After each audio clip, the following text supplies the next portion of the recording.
today I have Shawn Brewster with me of Oldboy, Shawn and Shelby, the Beard and the Brew.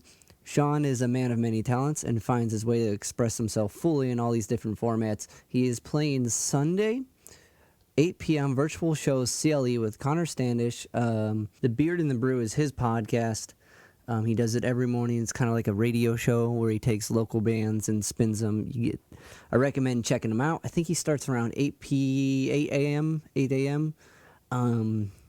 But if you hear what you like in this podcast, like, review, subscribe, comment. It really helps these artists get heard. And here we go, Shawn Brewster. Started it over again. All right, cool. Sure. Cool. I think that works. The headphones, like, significantly change what comes out on my end in a weird way. Not a bad way, in a weird way. Yeah, for real. That's why. And I'm a construction worker. Yeah. So my microphone on my phone is really bad. It's full of dirt, pocket lint. Yep. And you can't fix it with a pin. You can kind of fix it, but if you perforate it and poke it, it ruins the seal for the water. So you gotta be really careful. It's a weird spot. It's weird how much dirt gets in your fucking phone just from, like, you know what I mean, just having Phones are gross, dude. Yeah. Phones are gross. It's so weird. Like, my phone wouldn't charge, and I was like, oh, the thing broke. I went to the place, and the lady's like, it's probably dirt. I'm like, what are you talking about? I cleaned this sucker out, and she pulls out with, like, this tiny little needle thing, like, this huge, like, thing. I was like, that's crazy. You're right. All right, we're doing the Zig at the Gig podcast. I'm hanging out with Shawn Brewster. Shawn, how are you doing? Hey, I'm doing great, man. It's a beautiful day. Good to talk to you. Good to talk to you, too. I'm so glad you can do this. Are you working right now, or you're in the car? I did a little job. I worked for like an hour or so. It's hard to find work as a painter where it works inside the guidelines where I'm alone, and it's something that's worth coming out of the house for. I mean, I still got 3 kids, so. But I just did a little bit of work, but that's why I'm doing a bunch of other stuff, which we'll probably get to. But it's been good. That's awesome. So has quarantine been has it been as entrapped for you, or it sounds like you've been able to still work and still get out and do things that you need to do? A little bit. The first week and a half, I had a job that I was by myself on an apartment, so I was able to work and get a nice get paid for that job. But my job is set up with flexibility because of how much music I do. Yeah. And so, just like everybody else, I had a lot of gigs that so I had to kind of scramble. But at the same time, as much as I was scrambling, people were also being smart. Yeah. And, just being like, let's hold off on that. So now I'm kind of coming back into, like, what can I do? What am I allowed to do? And, like, what's smart to do? Gotcha. Just because I can doesn't mean I should. True. True. So. Well, I think that's an important thing to do, is be smart about it and strategic about it, because there's so much that's available to some degree now, but it's probably not the stuff to depend on. And you do a lot of stuff, man. Like, I met you through a mic night and through Shawn and Shelby, which was like an acoustic duo. But you do your solo stuff. You did Oldboy. You did was it you DJ? Like, it always inspires me how much you're not afraid to go out and do something and do it, and you do it well too. What was man? Not exactly. That's funny. And on top of that, you're a parent. Yes, I have 3 babies. They're not babies anymore. But grown-ass kids. And you have a relationship to manage that too. It's very impressive that you can do all this. And I didn't know you work construction as well. So, like. Well, that's the vein. The vein that allows me to do some stuff is construction. What turns me on, I guess, like, why do I, photography, DJing, now. Photography, you do that too. Shit. And now the podcast that I'm doing in the morning. That's the one that's really been the Beard and the Brew. Yep. So that's been really fun. But yeah, dude, I mean, I don't know. I think it's, once you get into a room full of artists, you just start looking at the world different. Yeah. And, I mean, you know, if you just, I don't know, I just like connecting into that vein that gives your soul that gold, whatever that stuff is, you know, and I find it in a bunch of different ways. Which I think that's awesome, and I think it's one thing to stick and do one thing and really hone that one move or that one or that one way to perform, but to be able to be yourself in all these different mediums is like, that's like grand levelry. You know, you're Shawn and you're Shawn in all these different ways, and like I think a lot of people get afraid to attempt to reach things like that. What was a go ahead. Oh, sorry. I was going to say, what was the first for you? Was it music? Funny you say that. Probably, but, you know, growing up the way I grew up, I wasn't really allowed to do music. It had to be kind of like a, you know, an ugly hobby you could dip your toe into, but not really think about too much because the priorities were the religion. Gotcha. But then later, I didn't start playing guitar until I was 19. And then I really didn't play my first gig until I was almost 30. Where was it at? So, my first, oh gosh, I think there was I know my first one I actually started caring. Like, we played, like, as a band of kids, you know, we played, like we were sitting outside of an open mic and this guy asked us to play at what is now the Social Room. Oh, okay. You know, but like, I remember the old name, but then when I first started playing music and I went out with like a little demo CD, my first place I got an official gig was actually the Barking Spider. Nice. So that was complete an accident because I was trying to play coffee shop, and then we ended up accidentally at the Barking Spider, and Martin was there, and he's like, yeah, man, yeah, this is wild stuff, man. And so, but then the open mic circuit back then was my big thing in coffee shops, and then just, getting a band together and slowly kind of moving through. Stepping through. So you always kind of worked on guitar, the singer-songwriter kind of spot first. Yeah, that was my easiest medium to sit down and between easy chords on a piano and easy chords on a guitar. I've just never had that real allure to sitting down and figuring out all the different aspects of a fretboard. Yeah. Which I'm trying to now. Now that I have a little extra time, but I'm just never I just don't have that mindset. It's like walking out in the desert trying to hope you find an oasis for my brain. I just can't grab onto it and make sense of the math that a fretboard is.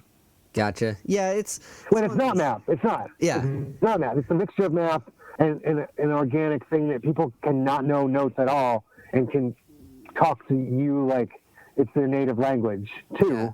So it's not just math, but I can't figure it out. But yeah, man, I really enjoy the art of holding the guitar, playing songs, and having people around me fill in the space.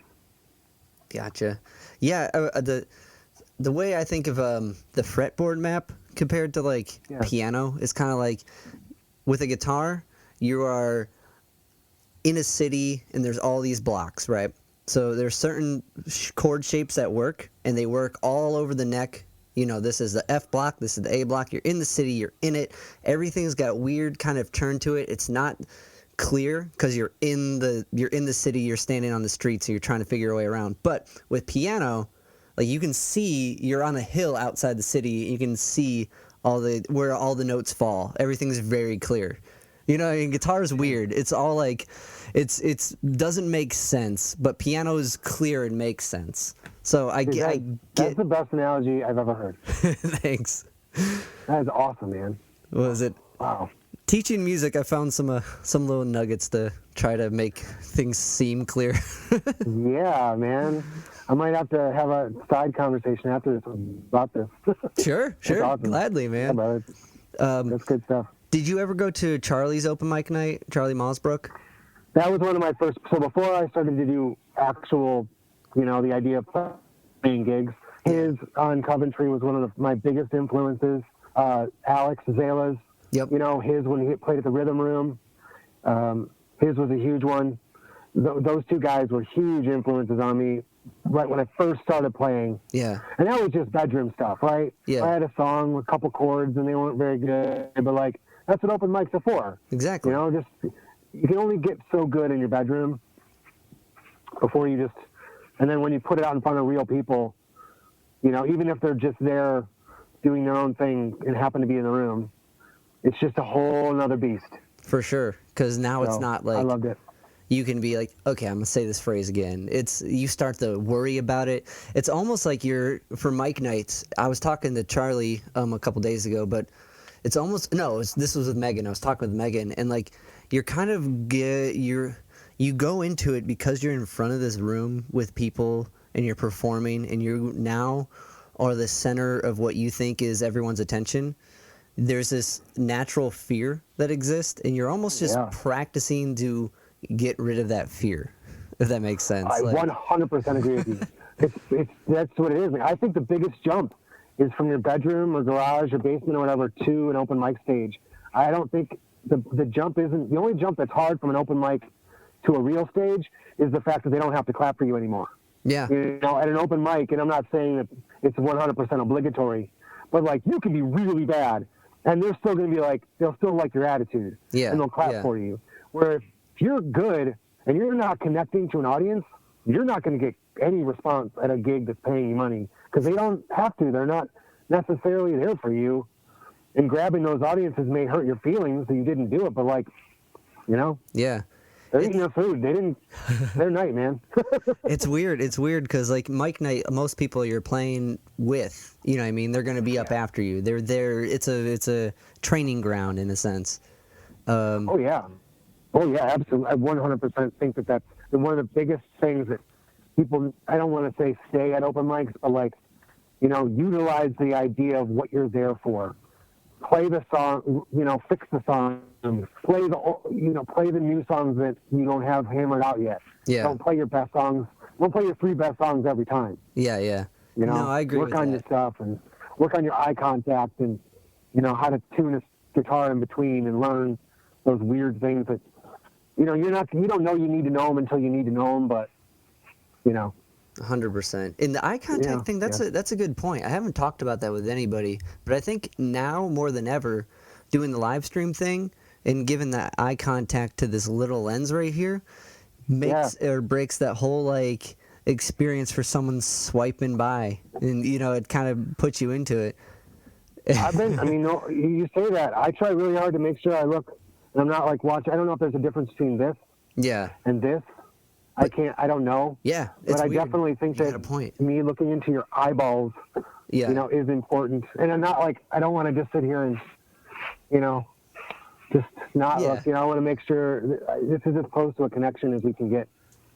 For sure. It's weird, like, because even though you're there and I'm here, like, in general, just it's weird to kind of like, that's a good point. I don't know. Do you look at the camera or do I look at you? I've been looking at you. Like, I know. That's funny. I wish I could swap it. I wish you were closer to the hole. Yeah. The lens, because then I don't have to jump between the two. Yeah. And have my eyes look like they're freaking out. No, you're good. My setup here has been weird because I got if I would turn my phone around, you'll see a web of wires and like everything's like snaked together somehow. But I gotta work mine out too. see me is kind of like with this bright light above my head. Like, oh, that's funny. Yeah, that's good. It's a good look though, because otherwise, like that background stuff does matter, right? Yeah, like, for sure. My house, I use my real quotes DSLR camera for my podcast because I wanted to be able to throw that blurred out bokeh effect, so you don't really see my kitchen table. Whereas like a GoPro is just all aperture open, so you see every detail for 50 feet. Yeah, it's weird. I got a ton of GoPros. I've been trying to figure out how to like use them for OBS with like a capture card device and be able to switch from multiple angles.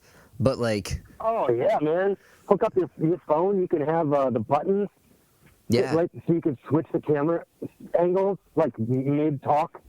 You know, that OBS setup is sweet. It's crazy. I might bring that up later with you. I need to hear about that. I've been trying to figure it out. Yeah.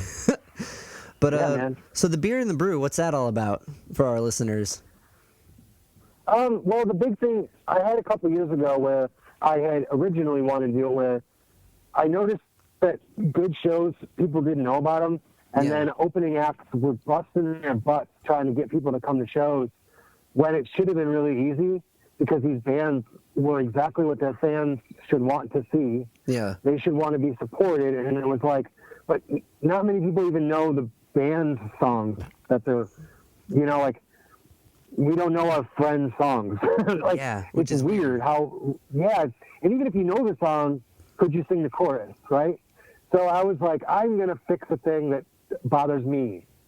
And so I started to make a playlist every week of bands that were coming to town, either the mid-level bands or, even if it was a big band, the Q, I didn't care. I was just throwing everybody on there because mainstream bands are attractive too. And then I would add as many local bands, like say, you know, I don't know, just say like, some band, Red Wanting Blue came to town. Yeah. Right? And so, and then the opener would be you, or, you know, whatever. And so I'm trying to put those songs from all 4 people on the bill, you know. But the problem was it was too much legwork. Every day would take me, you know, I sat down to do it over the weekend, Sunday to Monday. It would take forever. And it just fizzled out because it was so hard to keep going. Summer gets really busy for me. Yeah. So this whole thing happened, and I was just sitting there, like, watching all these bands play live in front of their phones, and it was like, we got to be better than this. And I realized that I'm not the guy that can sit in front of my computer and play music that is as exciting and entertaining, you know, that I wouldn't get the thing I needed to get, and then the people wouldn't get the thing they needed that they want to get. Gotcha. Right? Yeah. So I was like, what's the gap? Where's the gap? And I was like, okay, I like talking. I got some gear, and I love sharing people's music. So I was like, let's make a little podcast in the morning. That's awesome. And it's been really, really fun. It's been super, super fun. So people come in there, and they chat, and they comment, and they talk about it gets them up in the morning. And it's been so encouraging. I'm in a couple of different interviews, which people, you know, reached out, you know, to be able to share that, which is like, you know, awesome. So it's been really, really fun. That's super cool. What time in the morning do you do it? I start at 9 a.m., but I think this weekend I'm going to do a poll as if I should start earlier at 8. Gotcha. If that's, you know, or if 9 o'clock is a good time. But right now it's 9 a.m. to basically 9:45. Okay. 10 o'clock. Cool. Yeah, at first I thought you were doing like a radio show, like until I read into it. And like I was like, oh, it's well, that's what I'm doing now. Okay. Yeah. So yeah, it's basically a radio show. So I'll, you know, talk for a few minutes and play a song, and then talk for a few minutes, play a song. But I think somebody else's songs. Yeah. Yeah, I think that's an awesome concept because you're right. A lot of opening bands going through, supporting these acts coming through. A lot of touring acts with the opening bands don't even get to see them or don't try to see them, so they get the fans into them. So that opener syndrome is a little less potent when that comes. I think that's a really cool idea and a really cool. Yeah, man. The other side of it is like there's a lot of these mid-level bands I've played with that brought 12 people out, and sure, in a year they're huge, you know. But like when we're playing with them, the entire idea is that they get a band to promote for the band. We go out there. Yeah. You know, we get people in the room, and then the band gets to play to more people than they would. Sure, there's other great bands that have a full room that they need local support, and those are like gifts from the venue. You've busted your butt. We think you fit in with this band. Here, open up for this band. Maybe we need 20 to 30 more people to sell out. Yeah. Can you do that? Great. Yeah. You know, but like you're not out there, you know, busting your ass to get 50 to 100 people to a venue on a Tuesday night, which is really, really hard to do. Yeah, it's a weird mix because you're kind of depending on their audience to boost you up, but they're also depending on you. So that's a good level playing field. I think that's a really cool tool what you're doing. Thanks, and it really what inspired me too. Because before we move on, it's like I really wish that more bands and local bands and mid-level bands that come through worked together. Yeah, that aspect blows my mind, and nobody communicates. I've reached out to bands like, hey guys, you know, I'm playing, I'm your opener. Do you guys need anything when you're here? You know, if you want to, you know, whatever, let me know. If you want to connect, do you want to help promote your show? And like, never do I get bands that are open for it when it's exactly what they need. So I digress. It is weird. It's also weird the level of disconnect on that point from the band you're opening for to how you got involved with it. Sometimes it's the venue, seeing the relative in the like in the genre, or the venue seeing the relative in the draw. And hardly ever is it the band like searching. You know what I mean? Which kind of blows my mind too. Like we've done a couple, and maybe the last minute they'll hit us up and be like, "Hey, we're gonna backline. You cool?" And like, whoa, yeah. Let me call the guy. You know what I mean? But we're at the show. Yeah, you know, and then the drummer is starting to load his crap in. You know, he's loading all stupid cymbals. Stupid stuff. But I'm saying, like, he's loading all of his stuff. Yeah. Right? And then they're like, and they got the drums. They're like, you know, we're gonna backline, which is like, you know, the drummer just worked his ass off. You could have told us through an email, buddy. Yeah. But, or at least the guy who. Yeah. But anyway, I think that's a really good way to address that, or at least attempt to start to address it. And it's a friendly way, and it's not like an invasive way, because depending on the band, they might, you know. But what I kind of wanted to, when did Oldboy come along? When did you go from hitting mic nights, writing songs in the room, taking it to the stage? When did it become a band endeavor? Well, number-wise, I can't remember exactly. But I just saw a ticket the other day. I played a show with Nathaniel Rateliff. Nice. I think in 2008. Yeah. Or something. I think 2012 maybe. I don't remember. Like, time is really. I have a weird thing with time. I feel you. But it was like, you know, like I said, I've probably been doing this at least 12 years. Let's say 15 years. So I figured out when I was doing the mic nights and stuff, and I was doing my little coffee shop gigs, that like, you could do that, but to play a venue, to get on a festival, to be a solo artist, you have to be really charismatic. You have to be a really good guitar player.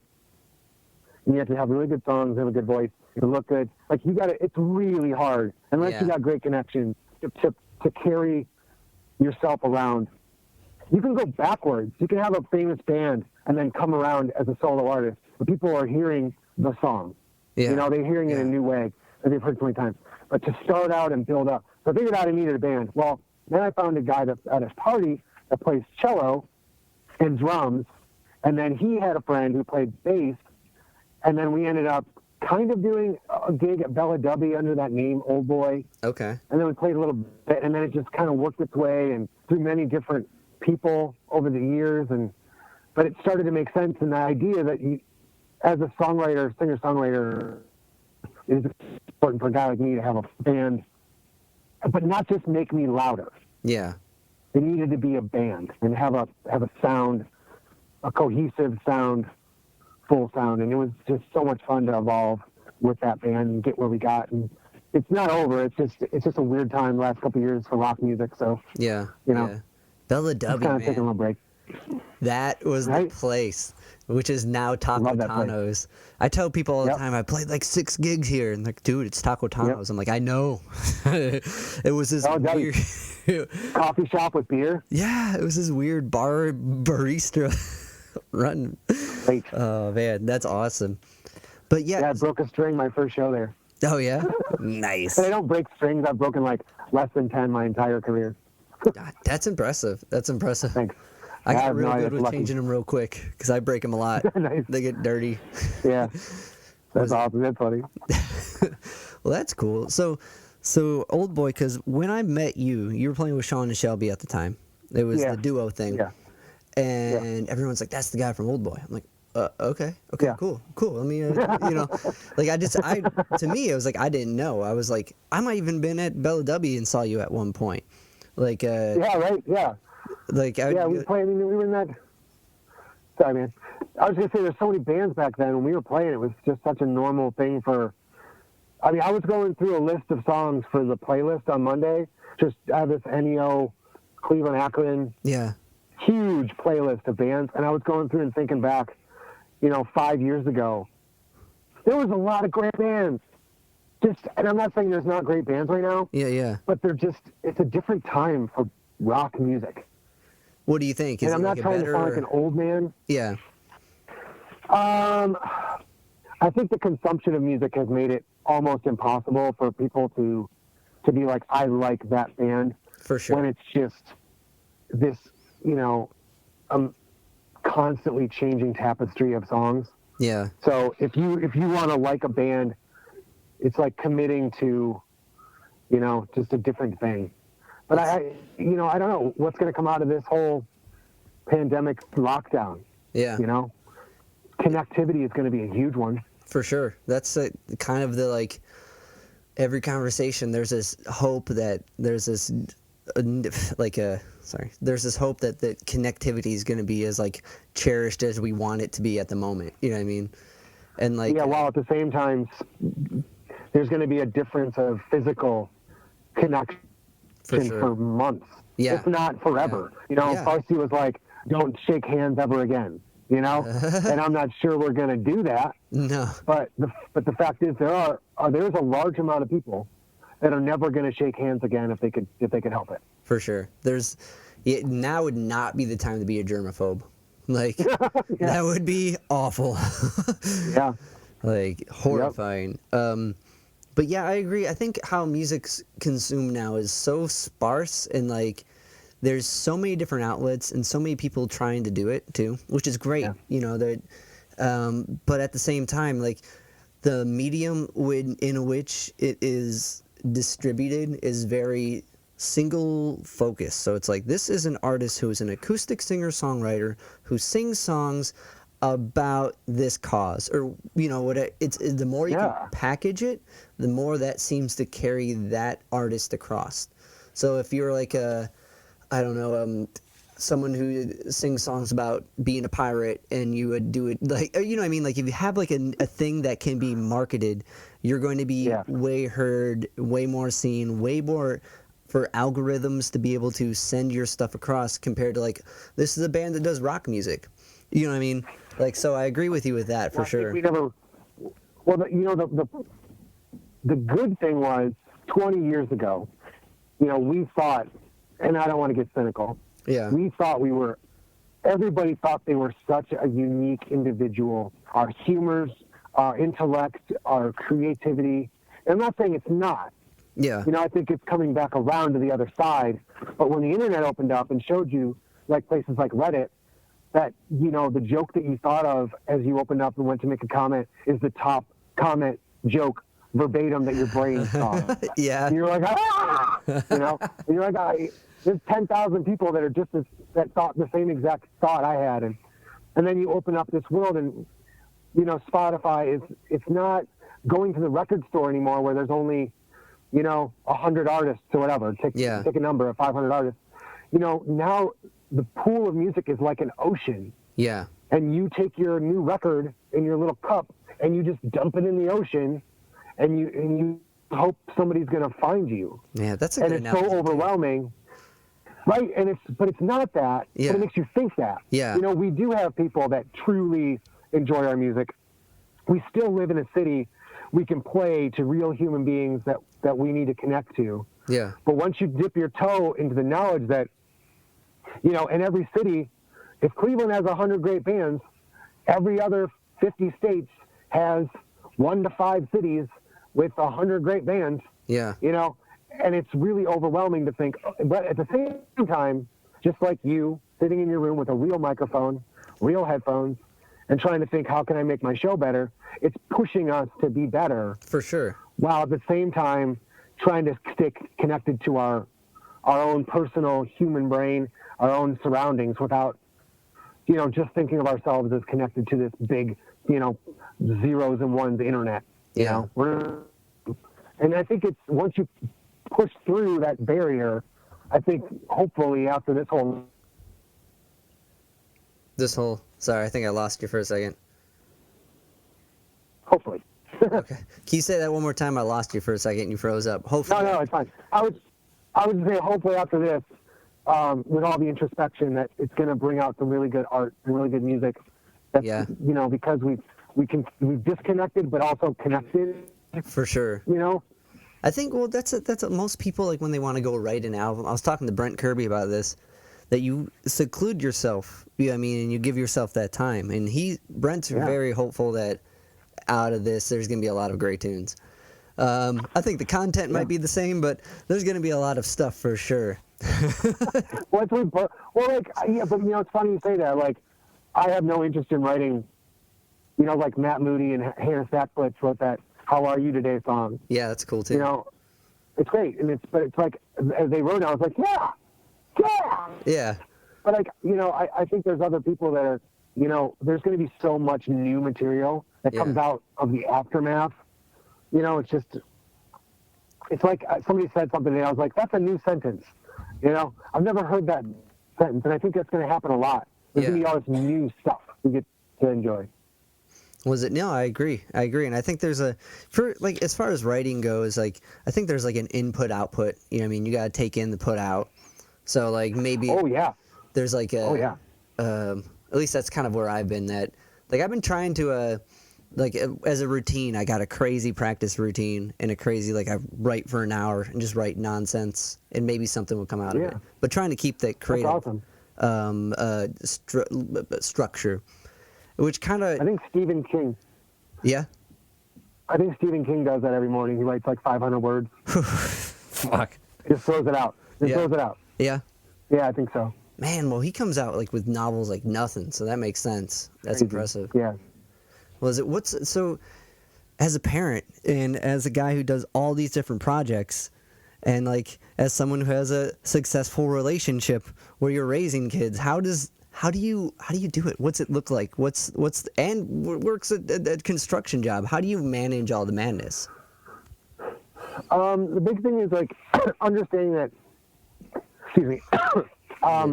Understanding what my personal balance is, and that I'm always going to desire to do something new. Yeah. And to not always, put my heart and soul into it. In a certain way, these things matter. The human beings that are close to me are the things that matter. If I don't get turned on to make money the same way I get that switch turned on to connect to people in a conversation or on a stage. So I think that I've come to the idea that you don't choose to be a musician. Yeah. I think it's you're chosen, and you're in it until you're not. Yeah. And and it's a very sacred and amazing place to be, that the places that I've been able to go and the people that I've been affected by, and I get to affect other people, and the stories that I've heard about the songs that I've written, people say to me, it's that's not I'm not going to get that painting my job, but I also need to balance out my life with having a job, that takes care of the kids. And not to say that a DJ gig doesn't give me, a payout too, but that's just the same kind of connection. Yeah. But it's just different. Yeah. Photography, a photograph is kind of like a song, when you really break it down in composition and trying to find the organic nature of what you're trying to capture and, what you do it for. It all lends itself to the same, it's all in the same bowl. Yeah. Transformation in my paint job, transforming a room from old to new. It's just having the real stuff, the marrow of the bone. So, it's just, but like you said, it's trying to juggle that stuff. It's had its downsides, and, relationships and current relationships and past relationships. And, my kids, I don't know what makes me a better dad, being boring or being crazy. So I guess it's in fact, right? It's I've never met my dad, so I'm just making all this crap up. I don't know what I'm doing. So it's been fun, man. But I don't know. I feel like this is my tribe. I feel like, before I try to cut you off, but I do feel musicians are my tribe, and I was very blessed to find them, and I feel at home around so many of them. Well, that's awesome. I think it's important to really, when you have a family to support, you got to break down. I was talking to George Hartwig about this, what you need to do to provide and what you need to do for you. And I think that's really cool that you find this kind of beauty to create and in all of it to some degree, it sounds like, which is awesome. And yeah, man, I mean, exactly. I think that's sorry, it's like also like, yeah, I mean, it's like, I think that it would take a piece of me away if I didn't do that, and I wouldn't be who I am, the best version of me. You know, I mean, obviously, you know, being out late takes out a lot of you, and yeah, you know, now that I'm, you know, in my 40s, I'm definitely way different than I was at 35 when I was in the height of playing out all the time, playing as much as I did, because my whole thought was like, this could be my last time on a stage. Gotcha. Any gig. That's how I played it. That's kind of a good mentality. That's like a samurai mentality. Like, it's intense. Yeah, that's and I love samurai movies, so nice. Maybe that's where it came from. Was it you, Bruce Lee fan? No, man, like samurai movies. Gotcha. Like Kurosawa. Nice. Like, I love that old stuff. Yeah, I've been trying to knock out that Odyssey of Film documentary with Mark Cousins. Oh, no. You haven't seen it? Oh, really? Dude, it's on Netflix. Or no, it's on Hulu. It's like a 15-hour documentary. It goes from like the very beginning of the first thing ever filmed to like, I think the 2000s. I don't know. It's a really in-depth doc. The guy, he talks like this and says samurai. Like, he says words really. It's a good doc. You got to check it out. Gosh, that's even more daunting than the Tom Petty documentary. Yeah, I know. That one's intense, though, man. That's like, what, 5 hours, 4 hours? Yeah. This is 15. Like, it's stupid. But it's good. It's good. It's a college course. It is. It's definitely a college course, and it cuts real weird. But I think as a guy who does photography and digs samurai films, because that guy, I can't remember that director's name, but he refers to him a lot. Because Kurosawa, thank you. Kurosawa. I can't talk today. Yeah. But it bounces a lot, and he'll cut to it. Like, he shows how Kurosawa films influence, like, Star Wars and stuff. It's really interesting. Oh, yeah. The Hidden Fortress, man. It's a complete ripoff. It's not even an influence. It's just like the way that you know, like they do those lines. Yeah. Like, you know, in Star Wars, like how they switch scenes. That's where he got it from, and it's identical. And like C-3PO and R2-D2, it's two characters. Yeah, being the goofball characters. The whole plot. Yeah, and how it starts off with those two instead of the main protagonists, and they start off with the comic relief. And yeah, watch that. If you like Star Wars, you have to watch The Hidden Fortress. Gotcha. Yeah, it was weird. It's weird how much Star Wars calls upon old film motifs that make it work. Like, as you could tell, he's a student of film. Yeah, for sure. Like, if you would just take the core concept, there's this guy in space with these robots and this thing, like, it's ridiculous. But when you watch it, it hits all those tropes that I think the human brain is just like checks off, you know, like, yes, this is great. Like, yeah, you know, you hit that, you say that, but like, it's funny that like that exact sentence is like, can be applied to like Breaking Bad, Lost, you know, The Wire. You know, like Breaking Bad. It's a teacher that got cancer that makes meth. You know, makes meth. But it's the character driven. If you can write good characters, you can put them in anything. For sure. It's crazy. It's so funny. What is it? Because that's what we crave. You know. Yeah. In the end, I mean, circling back around, you know, projecting, connecting to these real human, you know, aspects of life, and then seeing like, you know, this person in this other area. I connect to that on like a real cerebral and level, visceral level or whatever. You know, like I get it. You know. Yeah, it's weird. It's weird how much people crave that like persona from other things, and like, which I think is all our friends now are trying to learn how to do that digitally because they've spent their whole life trying to do it in real life. You know. Oh man, I watched So Far Sounds did a webcast kind of on Zoom a lot, you know, doing live stuff. And, you know, and it's kind of like that thing I was saying when we go to an open mic to our first gig and how we're used to people clapping and clapping for everything. And then you have that thing where people don't clap because they don't want to, or sometimes they're just like, am I supposed to clap? Yeah. You know, if you're playing a mixer, you know, and people are in a room drinking and talking, they're not going to clap for you. And they shouldn't. I don't want you to. Yeah. They're doing your thing. I want to make your night better. But the funny now, it's like, how do you find ways to feel, interact, to interact? And that's, some people are having a really hard time. Like, hey, what song do you want to hear? He's going to come right back at you. Yeah. You know, a person has to grab the phone, Type it in. There's a lag between the two. Yeah.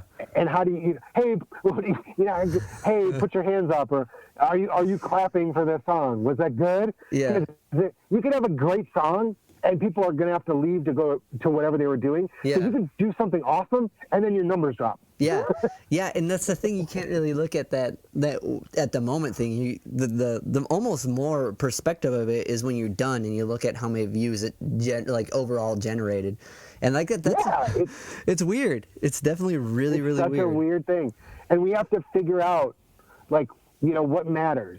Yeah. And this takes me back to when I first started doing gigs. It was like if one person gave a shit, if one person cared, if one person paid gas money to drive to see me, then everything else is gravy. Yeah, for sure. And that's kind of the same. I'm going back to that same thing where if I have my podcast in the morning and someone's there, bam, and scheduled to be there at 9:00 it's game time. See this and to be a part of it, right? And to type in interactive comments, like that stuff's awesome. Yeah, it's the same connection thing, but it's just so different.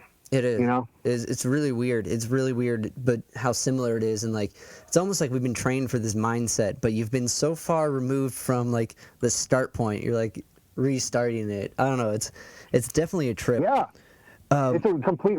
There's a lot of resetting going on. I mean, the economy is going to have to reset. Yeah. Us as people interacting with humans in a store. Yeah. Touching things, washing our hands. And it's an absolute reset that I hope we're all open-minded for and not trying to make sure that we push to go back. Yeah, definitely. I think everyone's going to, I hope you're right. I hope it definitely is like flowing water, doesn't grow stale type mentality. Like you just keep going with it and not. Don't lose your roots. Don't forget who we are. You know what I mean? I think it's, but I think that we find the value of going to visit somebody because we know what it's like to not be able to see people. Yeah, for sure. And like how this is great, like what we're doing right now, but it doesn't live up to like the being in the room with the person at the same time, which is still. But to your point, it's stupid. But at the same time, more of this, less texting. Yeah, for sure. Definitely. Maybe that's a new thing that'll happen. More FaceTime. I don't enjoy. Sorry, Mom. I don't like texting with my mom. Yeah.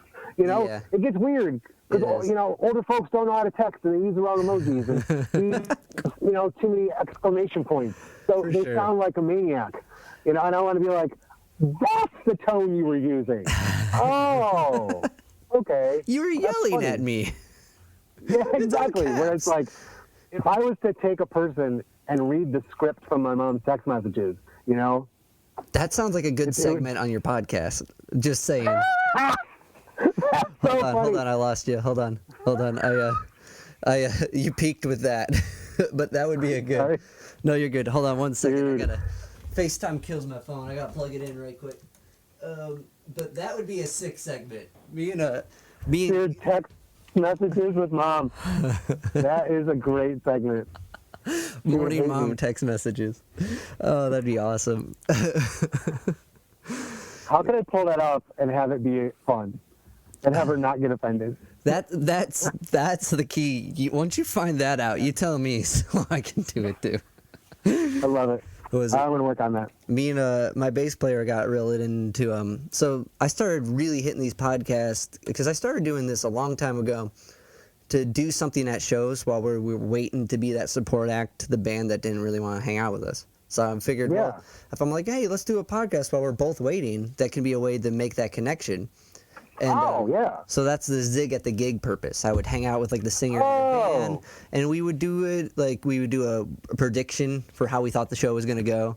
And then I was trying to do a post, but it got to be too much at the gig. So I started booking at negative space, and I decided to shift focus for people coming through for our showcase. That's one a week. And then there were some up and downs with the crew there. And I finally picked it back up, and then all this came down, and then I really wanted to direct it towards people doing things to make this shitty situation less shitty, like what Gall was doing. Yeah. So I kind of just hopped on board with like trying to promote virtual shows, And it's been really cool because, like, right now we're having this conversation we might not have ever had. And, like, there's this beauty within it. But my bass player got real hip to it. He's like, dude, let's do a sea level episode, and I got all these ideas for segments, and it's been so I've been in segment brain is what I'm trying to get at. Like, so no, I get you, man. So that'd be awesome. I really hope the text thing comes to light for you. Well, it's funny because you said, because, like, you know, I'm balancing out, like, I want it to feel like me and you were having coffee, and we're just having a chat. Yeah. So I don't want to be too much pre-production, but I found out today, if I don't do a certain amount of pre-production, then I'm so stressed out that I can't just get loose. Yeah. So I've gone both ways where I've been overproduced and underproduced, and I think by Monday, I have the right amount. Of you know, even if I have to set up for the next day, for 2 days in a row. Yeah. You know, where I don't have to do it every night, but I have to have a certain amount of physical things in my folder. Already set up that I can use, but you're right. It's funny. Like, I'm thinking the same way, but without trying to come up with content, but have it also be organic. Yeah, for sure. Because so there's the mom checks are great. That's awesome. I really hope that comes. That's great. Oh, do you ever read what's the Book of the Samurai? Starts with a B. Like, this is a really off, just because you're into samurai. I like reading philosophy books, and there's this one book. Yeah, I think you said it. No, I only know, like, the War of Art, or Art of War, and then Sun Tzu, Musashi. Book another of Seven one. Rings. Oh, what's that? Or maybe that book, the Book of Five Rings. Oh, somebody just brought that up. Yeah. That's like a. Wow, that's funny. It's a great coincidence. It's like it was about an old samurai who's near the end, and he's writing a book of how to master essentially any art. So, like, the mindset it takes to achieve a certain level of whatever creative endeavor. And in his case, that's the Book of Five Rings. And in his case, that was being a samurai. And near the end, like, he was like a brutal, like, murdering, like, like, insane, like, unbeatable guy. And in the end, he's like doing paintings in a cave and shit. And, like, but it's definitely a good read. But there's another one that's like The Way of the Samurai. It's like Bashiso, but I can't remember the. Oh, you know what? That was a movie that Black Dog. What's his name was in? Yeah. Yeah. And like and that book was in it. Yeah, I'm trying to think of that book. I bought it for Joe Rangel. Do you know Joe Rangel? Yeah. Me and him like hit it off over that movie, and I was like, "Oh, dude!" And I bought it for him for Christmas one year, and I can't remember. I didn't read it because I didn't have time to like. But you're right. It's called something The Way of the Samurai. Yeah. But I think if you type in The Way of the Samurai, you'll find it. Yeah. So I was just curious if you read it because you were into samurai. That one, but not the Book of Five Rings. I'm definitely gonna look that one up. Check it out. I found a. Yeah. I've read the straight like book version of it, and I found a really cool graphic novel of it. Like, ooh. Yeah. Okay. Yeah. I'll send you the link. I also found one for with Deadpool for the Art of War. What? Yeah. I don't know if you're into. Me and Cody are real into comics, and like I found that was like the first like comic I got because I read the Art of War, but it's such man. You know, you can interpret it like to be a bunch of different things if you put the right mindset. So I got just the straight like recited of the text, and then I bought a couple other versions to try to understand it deeper. That sounds awesome, man. That being one of them. Yeah, I'll send you that too. My buddy, please do. Yeah, my buddy was trying to see, he was moving and ended up selling he was gonna sell a bunch of his comic books and ended up having not be worth anything. Yeah. And so my son was 8 at the time, and so he just gave him like a filing cabinet full of all these comic books. So my son's been really into them, and it's been really fun. He really did, like especially like the Avengers, like some of these like, especially when they broke up the universe where like Hulk turned into this other Hulk, and and like Hulk kills Wolverine kind of things, and, those are sick. the conjecture of like what if, that's definitely a cool. Yeah, but it gets them into something other than, playing video games, which I'm not, my generation not as against as like my parents. Yeah. I understand that Minecraft is really good, for your brain. Yeah. Whereas like, and also games like Cuphead. Yeah. Teach you like such determination and shows such good artwork. Yeah, it's weird. I'm not against it. The callback to like 30s cartoons and music, like as a music teacher, I craft all my lessons to be around what they like. So I have them at the beginning of the year pitch me everything they want to learn. I get the music and cool. I find the things in it that I can use to teach a lesson, right? So, here's a song that's all quarter notes and it happens to be the blah, blah, blah, And neat. Cuphead keeps coming up, but that's a tricky, it's all swung, it's big band shit. And like it's weird, but it's interesting, like trying to dive into it at this, being older and diving into like all this stuff and like trying to find ways to make it creative and not not seem like square with it. But Cuphead. Oh yeah, right.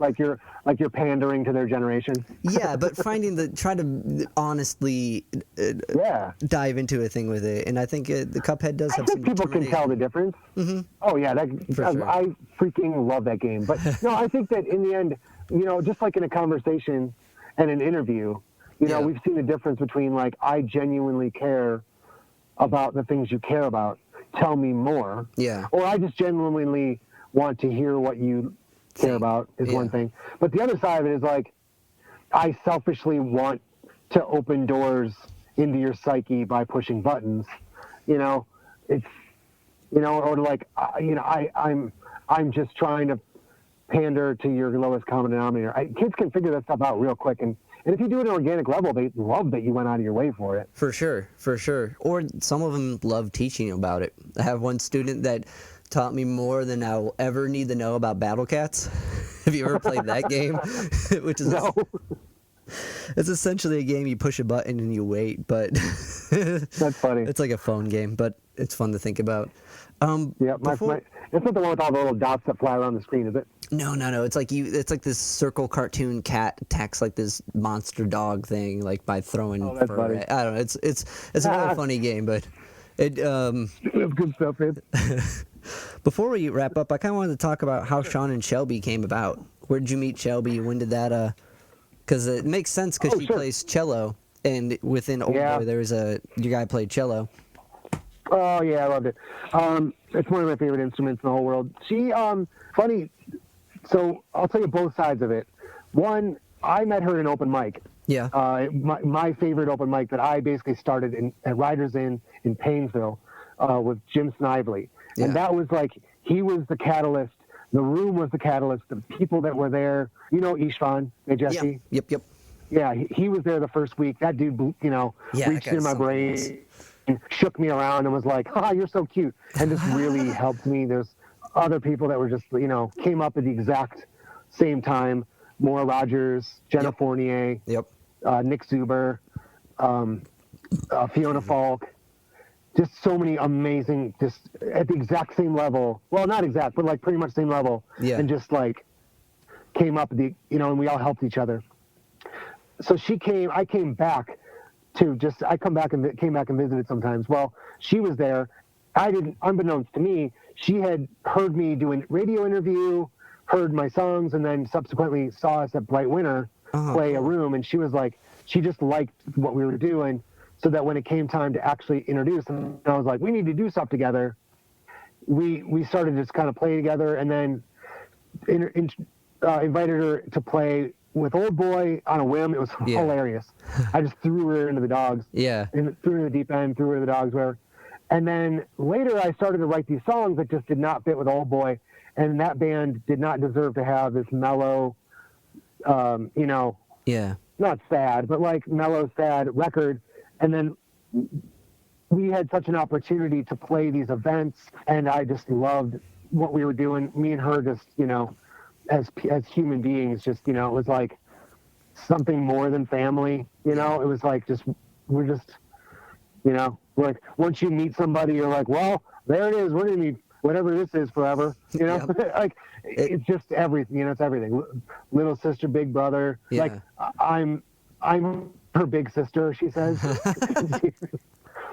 But like, yeah, we just had the diversity and flexibility to open up for bands, you know, and like we just liked dressing up, you know, so we would dress up and which made it seem more professional. Yeah, it was, you know, without, you know. You guys definitely, like, that connection musically and, like, friend-wise, you can tell it's there. Like, I remember the first time seeing you guys, and I'm like, and they're dapper as fuck. Like, you know what I mean? Like, yeah, well, it's funny because, like, the music we were playing and the instruments we were playing, and plus, I've always been like, I don't care what you wear on stage. I have a few things I don't like bands wearing. Yeah. You know, I'm not a big fan of, like, shorts on stage. It's just like, you know, but, like, whatever.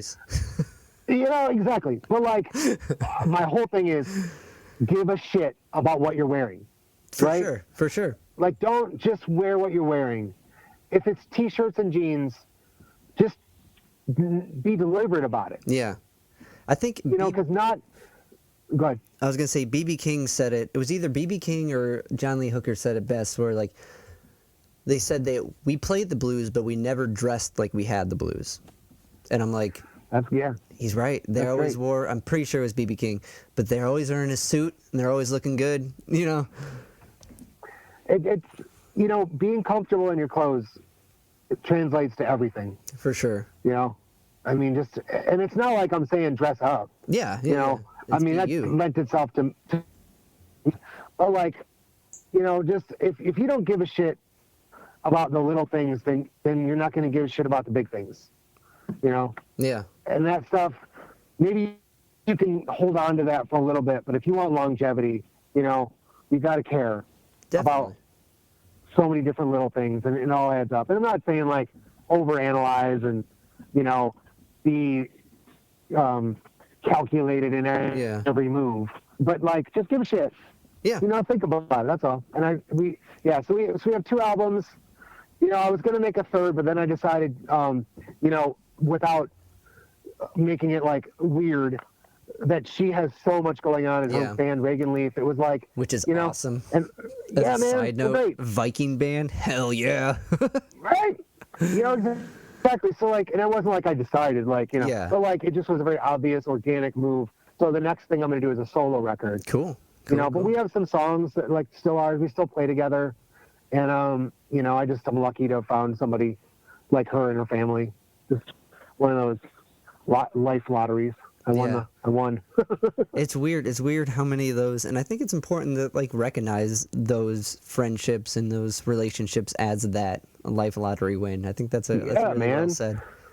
It helps you get through some stuff too, you know, because you know they're still going to be there, like your mom. Yeah. You know, they ain't going anywhere. If we fight, it's going to be temporary. For sure, and seeing it like that way too is important as well. Have you? I think so. Have you been to any of the virtual shows yet? No, it's funny because like I keep meaning to, and then like something happens. So I'm gonna watch the ones this weekend. Yeah. I talked to Michelle like right away. Yeah. When she posted that up, I messaged her immediately. I was like, "This is awesome." Yeah. And I've been following it. And I've been following who's played it. It's just like time. Yeah. Time's weird. It is. I missed a very important meeting on Tuesday night. Completely lost track of time. I thought I was gonna get fired. Yeah, dude, I'm there too. I keep almost missing shit, almost forgetting to turn stuff in, but it's weird. Well, like what's 5:30 on Friday now? Is it? What is it? Yeah. But I'm saying, like, what is it? Does it matter at all? What, you know? It's like these times. What's bedtime? Yeah, it's all relative now. Like, for so many people, it's all relative, man. And like, I really enjoy the podcast because it gets me up in the morning. Yeah. I try to get up at like 7:30. That's 8 o'clock latest. Yeah, that's a good way to keep in check with reality. Yeah, man. I don't want to, like, you know, work is different and life is different, and I don't want to slide into, you know, this idea that we're on vacation or that we're grounded. We're adults that are grounded by our parents. Yeah. You know? Like, what's that? I was joking. I'm like, it feels like 4 o'clock on Sunday every day. It's like, what is life? It does. It's weird. It's kind of great in a way. Yeah. But what I was going to say is I did the second one, and it's a really, really cool experience. Like, oh, nice. you're in front of you at this dot like we are right now, but there's like 40 people and everyone's into it, and you can see the person playing after you. It's and I think you're really going to enjoy it. I'm like,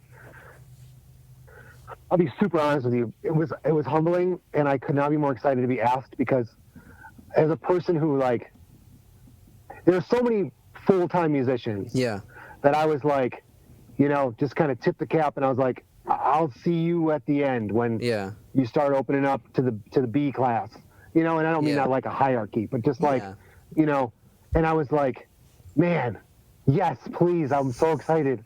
I just felt like honored to be in that group of like the first month of being able to play this. Like, this is a movement, you know, this thing is going to be remembered. I'm going to say like, yeah, I played one of those. Yeah. It's definitely, I definitely think you're right with that. And what is really cool about what Gala is doing is she's picking people who worked music full time, maybe who not have the biggest draw, maybe who's not the biggest act, maybe like, but it's who literally has lost all this income from like playing all these gigs that are now not there.